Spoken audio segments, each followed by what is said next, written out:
Hello and welcome to a special episode of To The Point. My guest today has spent 30 years at the very center of politics in Kashmir. First as head of the Intelligence Bureau in the state, then as head of RNAW, and finally as a critical member of Atal Bihari Vajpayee's PMO.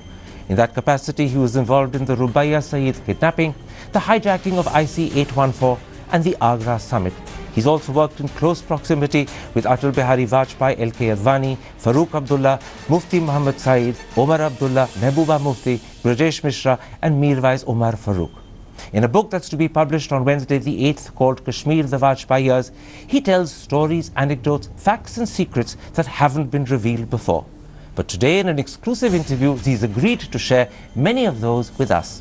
His name is Amarjeet Singh Dullat.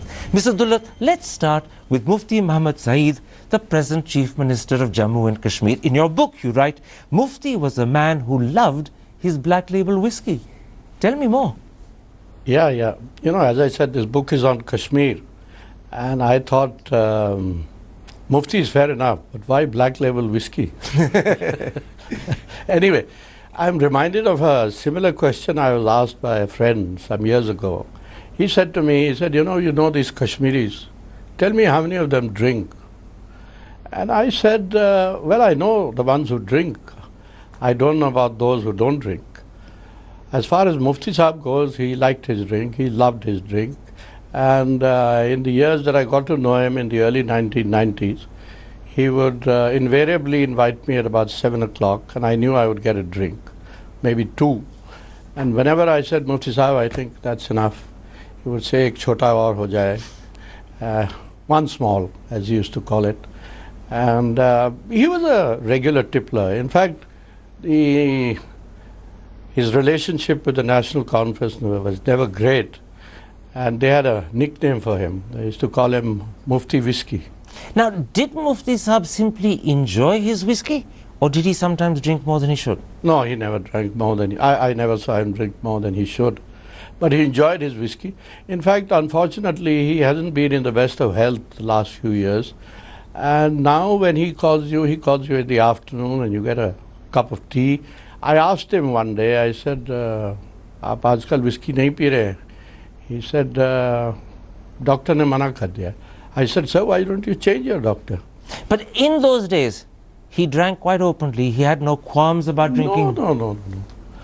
Politicians in Kashmir who drank openly. So there was no hypocrisy in Mufti Sahab's drinking at all? Not in Mufti Sahab's drinking, no.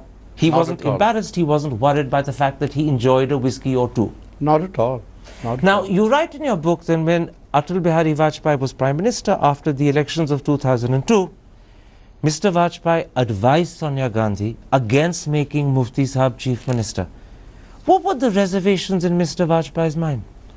See, I'd put it like this. There was a very effective back channel between the BJP and the Congress, between Brajesh Mishra and Natwar Singh.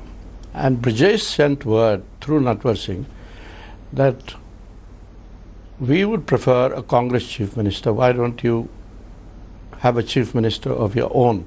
And the Congress, incidentally, had more seats in the Assembly than the PDP. PDP had just been formed. Quite right. And Mrs. Gandhi said, no, she'll go with Mufti. She said she will go with Mufti. But why was Mr. Vajpayee wary of Mufti becoming Chief Minister?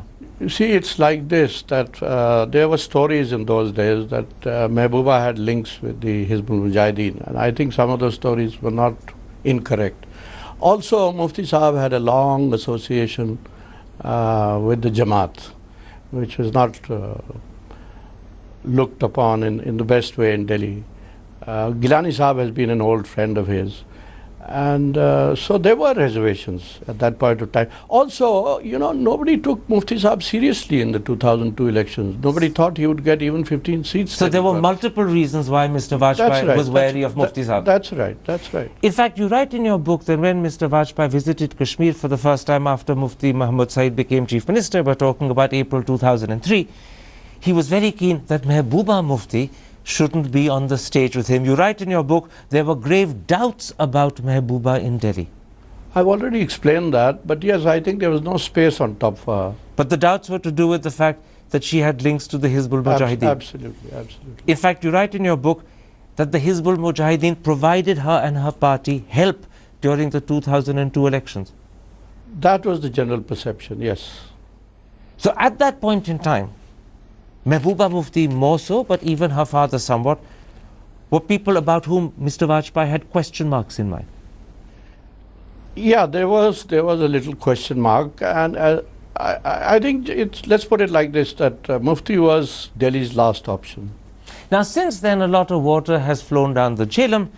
Mr. Vajpayee actually, when he found Mufti Sahib as Chief Minister to be a good administrator, grew to like him. Today, 14 years later, the BJP has a formal alliance with the PDP. They form a government together. If Mr. Vajpayee had been in active politics today, how would his handling of Mufti Sahib be different to the handling that Mr. Mufti is getting from Narendra Modi? Very different, very different. You see, the main purpose, as I see it, of this alliance, because there's been, unfortunately, a great polarization between Jammu and Kashmir since it goes back to 2008 to the agitation of the Amarnath land row. So therefore, and that polarization grew much more during the elections when Quite right. And this is why Mufti Sahib wants to give a healing touch. That's right. But where would Mr. Vajpayee's handling be different to Narendra Modi's? Come to that. He would be very supportive. He would be supportive of Mufti. You know, he wouldn't push him against the wall as is being done now. And Mufti Sahib feels very squeezed. There's no touch at all, leave alone healing touch. So Mr. Vajpayee would be more accommodating. He would give Mufti Sahib more room. Absolutely, much more room, much more space. And you know, Vajpayee is revered in the valley, even today. In other words, Narendra Modi is restricting Mufti Sahib's healing touch. Vajpayee would encourage it. Absolutely, yes. Let's come to the relationship between Mufti Sahib and Farooq Abdullah. There's quite a lot of that in your book. You seem to suggest that Mufti Muhammad Saeed had a complex about Farooq Abdullah. In a sense, you seem to suggest that he was in awe of him, even though in 1990, when Mufti Sahib was Home Minister, he was critical in having Farooq Abdullah virtually pushed out of office. What was the problem in that relationship? You see, he was in awe of the Abdullahs. It was like, you know, the dynasty against a commoner. That's the way he looked at it. And Mufti's great ambition always was to be Chief Minister at one stage. Last summer, when I met him in the middle of the Parliament elections, he was, you know, for the first time looking very confident. And he said to me, he said, you know, Dr. Farooq has lost the election. I said, really? He said, yes. And he said, अब हम गंदी नाली के कीड़े जो शेख साहब इनको बुलाते थे, we've emerged. And now we will be taken seriously as a regional force. So Mufti Sahib saw himself as socially inferior, politically inferior to Farooq. That's right. And therefore defeating Farooq was a challenge for him. Always, always. Defeating the Abdullahs has been a challenge for him. Farooq, Umar. Now in your book you write how in 1995, Mufti Sahib got in touch with you and said he wanted you to arrange a dinner so he could meet Farooq and get to know Farooq. At that dinner, Farooq deliberately turned up late. That's right. I think he knew Farooq well enough, but there was that thing. And you see, what happened at that time was that the VP Singh government had collapsed. Mufti Muhammad Saeed, who was the Union Home Minister, was in limbo. And he realized that the only way to revive the political process in Kashmir was via the National Conference. So Mufti Sahib repeatedly said, there is no other solution to Kashmir except Farooq Abdullah. Mufti Sahib said Farooq Abdullah is the only solution to Kashmir. And that it was in those circumstances that I was asked to arrange a meeting with Dr. Farooq. And I said, please come home for dinner. But why did Farooq come late? That's the way he functions. You know, he wanted to keep Mufti on tenterhooks. This was one-upmanship. He used to do this with Jagmohan also, when Jagmohan was governor. So this was deliberate one-upmanship. Always, always, yes. It was his way of showing he was one better than them. No, it was just his style. I don't know about Mufti got better. pretty nervous waiting for Farooq. He did. He did. Because, you know, Mufti Sahib arrived punctually at 8:30. And at about 9, I offered him a drink and he said, no, let's wait till Dr. Sahib comes. And then at about 9 o'clock, he said, are you sure Dr. Sahib is coming? I said, जब वो कहते हैं तो ज़रूर आते हैं. And Dr. Farooq arrived at 9:15. And then Mufti Saab was very relieved, and both of them had a drink together, and I excused myself. I said, now you should talk. Now, one of the most interesting episodes that you describe in your book is when you were at the PMO, Atal Bihari Vajpayee's PMO. You discovered that Mr. Vajpayee and Brajesh Mishra had a plan to send Omar Abdullah to Srinagar as Chief Minister and bring his father Farooq Abdullah to Delhi as Vice President. And I believe this idea began when you suggested to Mr. Vajpayee and Mr. Mishra that they should start taking Omar Abdullah on their trips. And they grew to learn and like him.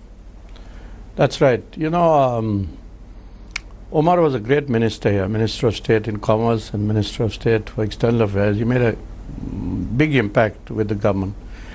And this was the time when Mr. Vajpayee was making trips abroad. So it struck me, I said, why should Omar not go on these trips? So I mentioned it to Mr. Brajesh Mishra, and he said, "Acha, dekhte hain." And after that, Omar was taken by the Prime Minister on his trips. He went on at least 2, 3, 4 trips maybe. And during these trips, Mr. Vajpayee got to know Omar and got to like what he found. Absolutely, you know, he saw Omar from close quarters, and obviously he liked what he saw. He was impressed by Omar Abdullah. Very impressed. Very He thought Omar had potential. Omar had potential, and he was also more mainstream than his father. And that was the second quality that he liked about Omar. Absolutely. So this is when the idea occurred to Mr. Vajpayee that maybe Omar Abdullah should become Chief Minister of Jammu and Kashmir and Farooq should be brought to Delhi as Vice President. That's right. That's right. Now, in fact, you write in your book that the offer to Farooq Abdullah to make him Vice President happened at your home. It did. We were at dinner together. There was Dr. Farooq, Mr. Brajesh Mishra and myself. And during the conversation, this matter was brought up by Mr. Brajesh Mishra. He said, "Dr. Saab, आप दिल्ली क्यों नहीं आ जाते? आपको Vice President बनाते हैं." So he said, "Sure, why not?" You know, because ultimately he was always wanting to get to Rashtrapati Bhavan, and this would have been a stepping stone to Rashtrapati Bhavan. Farooq's dream was to be President of India. Yeah. And he saw this offer as a stepping stone. Stepping stone, yes. So at your dinner, Farooq readily accepted. He did. He did. But as you tell the story, the offer was made by Brajesh Mishra, who admittedly was very close to Mr. Vajpayee. But did Farooq ever get a confirmation from either L.K. Advani, the Home Minister, or Mr. Vajpayee himself? Well, that's the way Farooq put it to me. Because, you know, by the end of it, I think he was beginning to realize as the date grew closer. This was in May 2002, and I was in Srinagar, and he called me. I was summoned by the Chief Minister and said, 11 baje bulaya hai CM Saab ne. And normally it was always at home, but I was told, no, you've been called to the Secretariat. So there was Farooq in his office, and he sat me across and said, "Bhai, batao, is Delhi serious about making me Vice President?" I said, "Why not? Why do you have any doubts? You heard it firsthand from Mr. Brajesh Mishra. You've spoken to the Deputy Prime Minister. You've spoken to the Prime Minister, haven't you?" He said, "I have." I said, "Then where is the doubt?" He said, "But I don't trust Delhi. I've never trusted Delhi." Farooq actually said, "I don't trust Delhi." He said it. He said it. And he said this repeatedly. He was to say it again during the UPA government. I remember there was an interview by Saeed Naqvi, in which at the end when Saeed asked him that what does Kashmir need, and he said, "Kashmir needs trust. We are not trusted." This is a bit of an aside from the main story, but let's continue with it before I come back to the main story. Farooq always felt Delhi didn't trust him. Farooq always felt that Delhi was suspicious of him. Didn't trust him, yes, suspicious of him. You see, he was a quintessential Kashmiri, and Kashmiris are a little different. You know, he was also the most nationalist of the Kashmiris, the tallest of the Kashmiris, but he was a Kashmiri first and last. And that was an element of area where people were suspicious of him. That's right, that's right. So when many months or weeks went by and nothing further happened about the offer of making him Vice President, Farooq summoned you to his secretariat in Srinagar and began to express his distrust. That's right. He said that, Are you sure they're going to make me vice president? I said, of course. Where is the doubt? And You were at that stage completely sure and confident that Mr. Vajpayee, Mr. Advani, Mr. Brajesh Mishra meant to make him vice president, that they weren't misleading him. I was not absolutely sure, but I was fairly sure. Why I was not absolutely sure was that some stories had started in Delhi. That Farooq is not serious, he can't be trusted, he won't sit in the Rajya Sabha, he will not be able to control the upper house. Stories like that. And these stories always sprang up in Delhi. In the end, sadly, Farooq Abdullah never got made vice president. No. What happened? You see, at the end it was put to this that,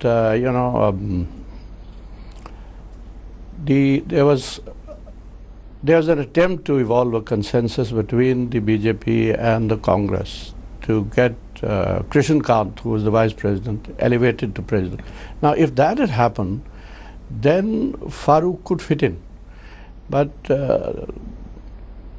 that was voted out by the BJP. They didn't accept him. So Farooq Congress was quite happy with Krishan. So Farooq fell by the wayside. So Farooq fell by the wayside. Was he very bitter? He was bitter. He was bitter. In fact, I told Brajesh Mishra, I said, you've been very unfair to Farooq. And he said, what about? And I said, about you offered him vice presidentship. He said, usko cabinet minister bana denge. So I went back to Farooq. I said, sir, I'm told you're being made a minister. He said, minister? I don't even have a house here. Get me a house at least. So in fact, they were throwing sops in his direction, perhaps without intending to fulfill them. Yeah, that's it. Were they misleading him? They were. But he understood it at the end. He understood it. In fact, in that dinner, there was another little thing that came up, which Brajesh Mishra brought up. Because, the main objective of the 2002 election was, that was my task, to see that they were free and fair and there was maximum participation. So at that dinner, Brajesh Mishra said, Dr. Saab, ye election, हम चाहते हैं free and fair हो, governor's rule में हो. And Farooq said, ठीक है, governor's rule में हो जाएगा. He agreed to that. He agreed, therefore, to stepping down as chief minister. At that point of time, he agreed to it. All because he thought he was becoming vice president. As he saw the script evolving, he backed out. He said, what governor's rule? Kya governor's rule? Nahin. So when he thought he was becoming vice president, he was happy to step down as chief minister, let elections happen under governor's rule. That's right. But when he discovered he was being misled, there was no vice presidency, he put his foot down. That's right. Did he feel badly done by? He did. He was very bitter. Let's come to two episodes of terror where both you and Farooq Abdullah were together involved. The first is the Rubaiyah Saeed kidnapping of 1989. Farooq was chief minister at the time. You were the head of IB in Srinagar. That's right. I gather you write in your book that the original target for the kidnapping was not Rubaiyah Saeed, Mufti's daughter. No. It was Safia. Safia is? Safia is Dr. Farooq's daughter. So they were going to kidnap the then chief minister's daughter. That was the original intention, and I got this from the JKLF boys themselves, some of whom were involved in the kidnapping. The actual kidnappers told you? Actual kidnappers told me, at least one of them told me, that our real target was Safia. But since we couldn't get to Safia, we thought of, there was a senior superintendent of police, Allah Baksh, who was good at lagaing the danda. So they thought of his daughter. And ultimately what happened, Mufti Saab became Union Home Minister, and somebody said, his daughter comes to the hospital 4 or 5 times a week. So she's the easiest target, and that's how she got picked up. So she was the second choice and almost... Third choice. Third choice. Yes. And almost accidentally chosen. Absolutely. Yeah. She was chosen only because of the fact that Mufti Saab had become Union Home Minister and she was an easy target. Let me put it like that. Now, that kidnapping ended with the government in Delhi forcing the government in Kashmir to release 5 terrorists. That's right. Farooq Abdullah always believed, he told you, this was not necessary. He believed Rubaiyah Saeed could be released without any terrorists being released. What gave him that confidence? Well, that was the ground situation there. That was the kind of briefing we gave Dr. Farooq. I wouldn't say without releasing anybody. You see, the real purpose, apart from gaining publicity for the JKLF, was that one of the senior important colleagues was in hospital, Hamid Sheikh. They wanted him out. So this could have been settled at the most with the release of Hamid Sheikh. But in fact, in your book, you recount how one of the fathers of the kidnappers spoke right. to you. What did that father say? That was Ashfaq Majid Wani's father. He was a government clerk. And we met him, that is Musa Raza and myself. Musa was the chief secretary and the main interlocutor. I was the backup man. We met him in a government quarter in Srinagar. And he said a lot of things. And at the end, he said, Delhi always lets us down, but don't worry. He caught hold of my hand and he said, don't worry. He got emotional. He said, don't worry. Rubaiya is like their sister, no harm will come to her. And even if you don't do anything, she will be released. But he did demand the release of Hamid Sheikh during that conversation. So one at the most, but not necessarily five terrorists. That's right. The second terror event that you were involved in, along with Farooq, was the hijacking of IC-814. He was once again chief minister, but you were by then head of RNAW, as a result of which you were a critical part of the crisis management group in Delhi that was managing the government's response. That's now, right. the only point at which that hijack could have been ended is if the government had acted when the plane was on the ground in Amritsar for 50 minutes. That's what I've said, yes. What went wrong? Why didn't the crisis management group act in that period? Well, let me say we goofed, but nobody. You mean the word goofed? You mean goofed? I mean goofed, yes, because of the fact that, I'll tell you what was uppermost in everybody's mind, nobody wanted to take a call. What was uppermost in everybody's mind was the security of those passengers. And so, instead of giving out clear, direct instructions to the Punjab police, which was in charge on the ground there, and to say that nobody was willing to say that this plane should never be allowed to leave Amritsar. That nobody said. Why? Because nobody was willing to take that call. As I said, everybody had this, that log mar jayenge, kya hoga, who will answer, this, that and the other. Were they worrying about potential consequences, or were they covering their back in case the decision was the wrong decision, and therefore were they protecting themselves? I think it was a bit of both, if you ask me. So real leadership at that point of time in the crisis management group was missing. But that may not be very fair, but let me again come back to the same thing, that nobody wanted loss of life, neither in Delhi nor in the Punjab. When, Sarabjit... But as a result of which they prevaricated, the plane took off, and that opportunity disappeared. That's right. This is why you think the CMG goofed. Yeah, that's what I'm saying. That, again, was an episode that ended with 3 terrorists being released. This time you had to go to Kashmir to persuade Farooq Abdullah to release them, and he was furious. Tell us about that. He was furious. You see, it happened on the 30th of December. I remember it very vividly. It was the month of Ramzan, as we are in now. And finally a call was taken in Delhi that, okay, we'll release these 3 militants. Initially they wanted 105 released, then it came down to 35, then 15, and finally our team, which had gone to Kandahar, managed to bring it down to 3. And then it was decided, I think it must be about noon time on 30th, that okay, we'll release these 3. And after that decision, somebody suddenly realized that 2 of those 3 were in J&K, and so Farooq would have to be brought on board. So everybody started looking around and saying... Until that point of time, no one had realized Farooq was not on board, no one had consulted him. He'd been forgotten about. Yeah, he'd been forgotten because nobody realized that 2 out of the 3 were jailed in J&K. So they sent you to Jammu and Kashmir to speak to him? Yes, so everybody looked around and said, Farooq se baat kaun karega? And Brajesh turned and said, ye karega, jao tum, Jammu jao. So I was packed off to Jammu. And so I requested Mr. Jaswant Singh, who was then foreign minister. I said, sir, please make a call to the chief minister. It'll make it easier for me. I knew that I was going to get hell in any case. So, and I went back to the office and I called the chief minister. I said, sir, I'm coming. So he said, I know what you're coming for. You might as well come and stay with me. So. But what happened when you went? Tell me that. Yeah, I think we landed at about 5 o'clock. The sun was just setting. I drove straight to his residence. He was sitting on his dining table. He said, come, I know what you've come for. let me go and say my prayers. As I said, it was the month of Ramzan. He came back, had a glass of juice, and then he said, let's go into the drawing room. And then he got very angry. Then he got angry and gave me hell for about 3 hours. You know. For 3 hours? Yes, for 3 hours. He used to get these waves of anger. You know, once Dr. Farooq is in that kind of mood, he's unstoppable. You know. That evening, Yeah. he said, I'm going to the governor, I'm going to resign. What happened? Finally, he said that, and it came as sort of relief to me. What happened when he got to Governor Saxena's? Yeah. So he said, finally, he said, I'm going to the governor. I'm going to put in my papers. I'm going to resign. I said, sir, if you're resigning, if you go to the governor, please take me along. He's a better chief man.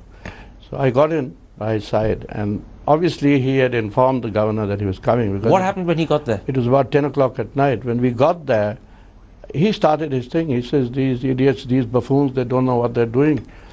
So the governor was Gary Saxena, and he said, Dr. Saab, calm down, baithiye. He gave him a whiskey. I know you. He gave him a whiskey. Yeah, he gave him 2 whiskeys, but he said, baithiye, calm down. You're a strong man, you don't throw in the towel so easily. And out came the whiskey, and we all had a drink, and then he said, so Dr. Farooq continued. He said, these guys are making a grave mistake. He said, maybe you're right, but you know, this would have been thought out in Delhi. So, you know, we have to go with what Delhi... So Gary Saxena, yeah. with the assistance of 2 whiskies, calmed down Farooq. The terrorists were released. The deal was done. Yeah, the deal was done, but with or without the whiskey, let me say. There's another story about Farooq Abdullah in your book that I'm intrigued by. This time it also involves Syed Salahuddin, the head of the Hizbul Mujahideen, the head of the Pakistan Jihad Council. Apparently, from Pakistan, Syed Salahuddin contacted by phone the IB man in Kashmir, a man called KM Singh, and asked for a favor. What was that favor, and what was Farooq's response? Well, this is a story actually I got from KM, you're right. What he wanted was admission for his son, who used to live in Srinagar, in the medical college.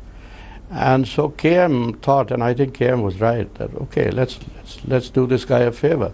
And the only way it could be done was through the chief minister. So he went to the chief minister and said, kar dijiye. And Dr. Farooq obliged as always. Except there's something very strange. Salahuddin was thought of as a terrorist by India. He manages to contact the IB head in Srinagar, asks for a favor to get his son into medical school, and the IB man convinces the chief minister to do it. What was the rationale for doing it? So this is quite normal. It was par for the course. I mean, this is what was happening all the time. The ISI there was talking to our guys here, so there's no reason for us not to be talking to their guys there. I mean, this is normal. But facilitating a terrorist son to get into college? Yeah, doing him a little favor. My own would this not feeling be is, considered you see, this was an opening. This was a great opening. We should have followed up on that. You know, but Salahuddin's colleague, Majid Dar, came across absolutely, but let's stick to Salahuddin for now. Yeah, let's so stick to Salahuddin for now. Salahuddin should have or could have also been brought back. So this was agreed to as a way of luring Salahuddin back to India. That's right. But he never came back to India. Because we were not interested. We didn't show enough interest. But how often have IB and politicians been used by alleged terrorists, actually not alleged, actual terrorists, to secure favors? You say it happens all the time. I'm not suggesting it happens all the time. What I'm saying is it's not surprising that like the Pakistanis have contacts in the valley, that we have contacts across. That's the point I'm trying to make.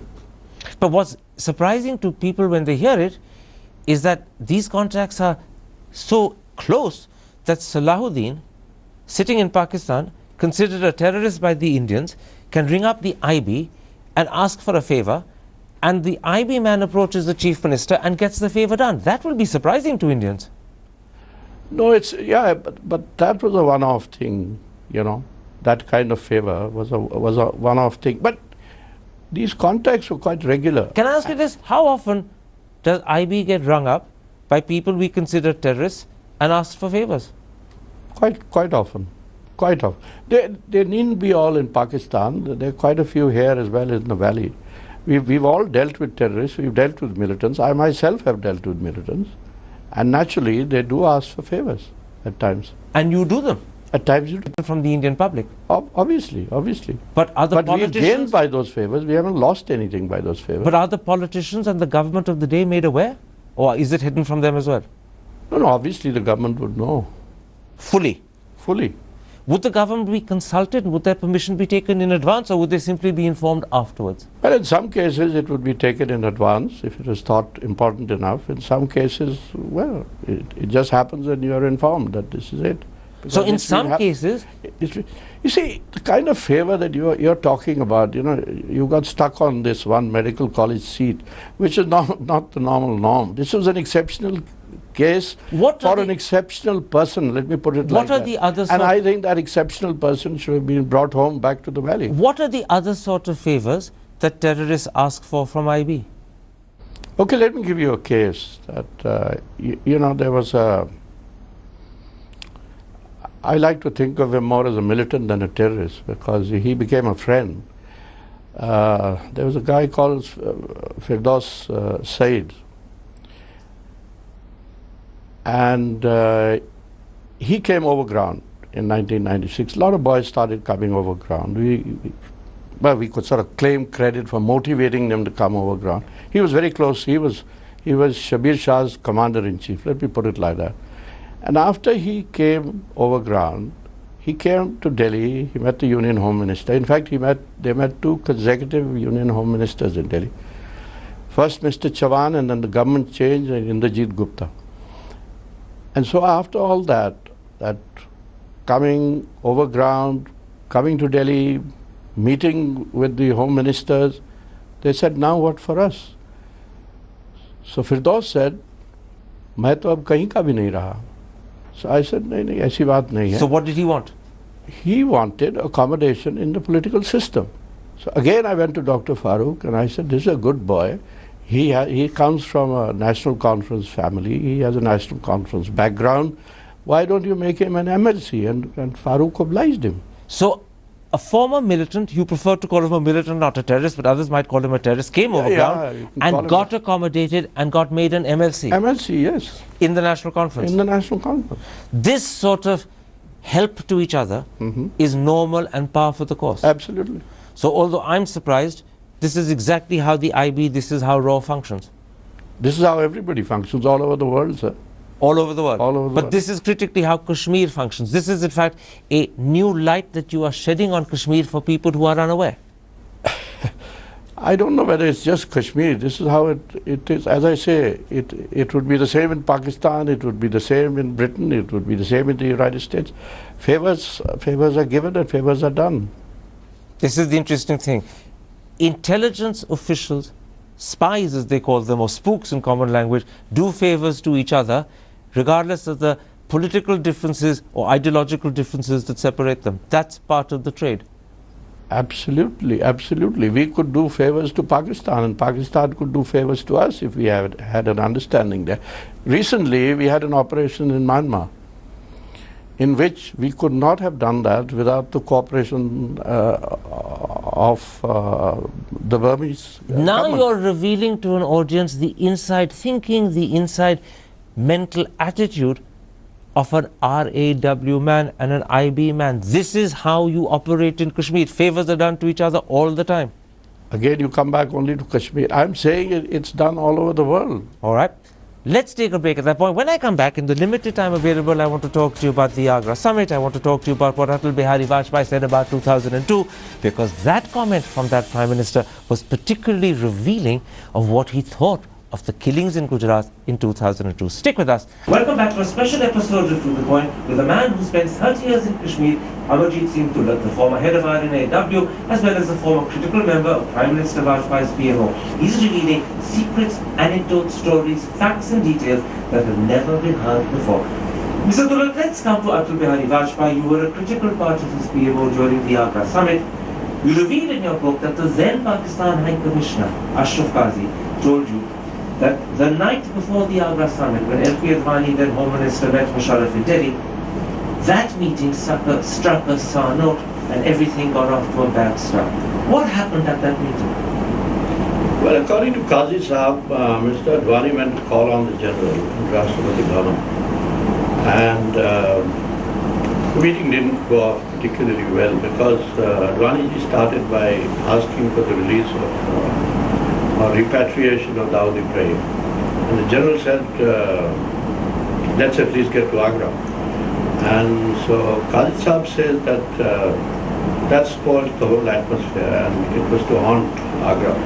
The chemistry between the general and Mr. Advani. Now, Mr. Ghazi also has told you that at Agra, Mr. Advani's attitude was negative. Was he in a sense the spoiler? It's difficult to say. He was, in a sense, both the architect and the spoiler.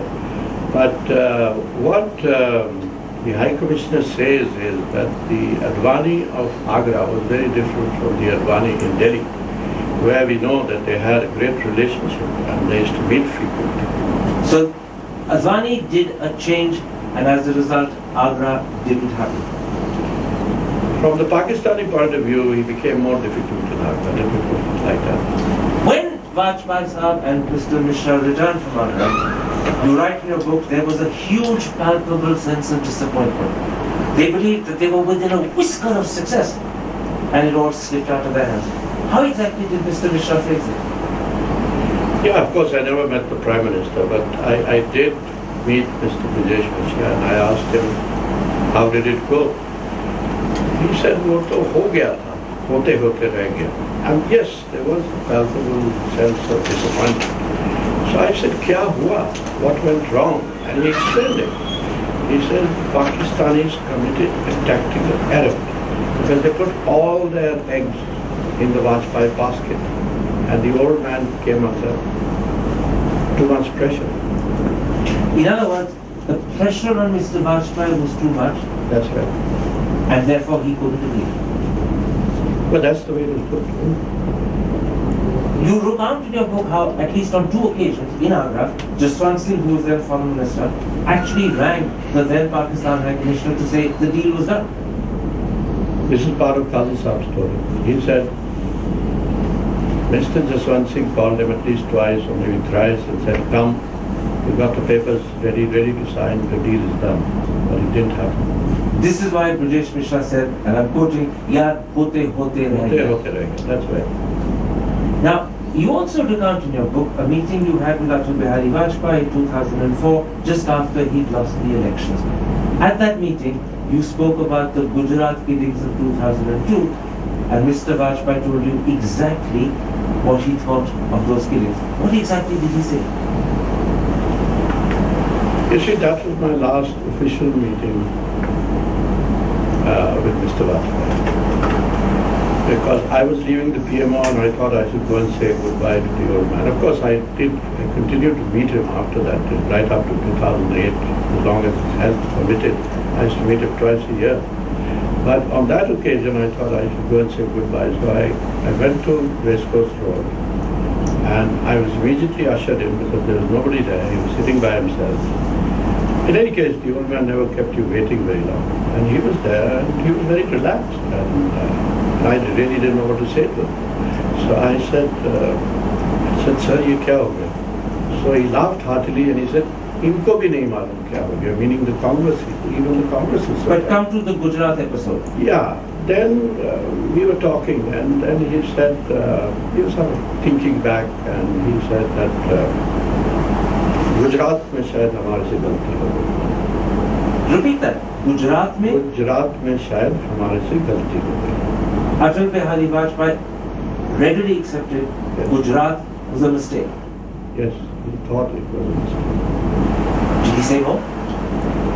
He didn't say more on this. He left it at that. But you could see sadness in his eyes somewhere. At that point of time, he got serious. Yes.